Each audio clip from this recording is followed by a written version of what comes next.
د دین خپل واقعه را کوم ګوره الله جل شانو په سورۃ ابراهیم کې فرمایي چې حضرت ابراهیم علیه السلام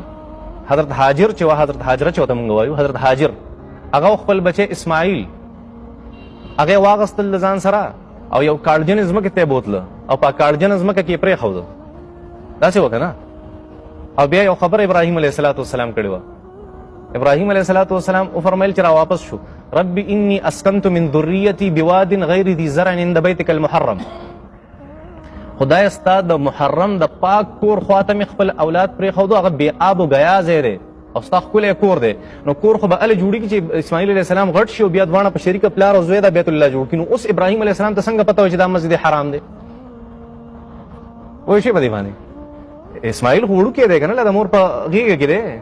پلار راوستو دغې ځای ته او پلار یې څه وایي چې د پاک حرم خوا کې مې ستا د خپل اولاد دغلته پرېښودو نو هغه ته څه پته وه چې دا پاک حرم دی حرم خو به وروسته جوړېږي ابراهیم علیه السلام نه جوړ کړی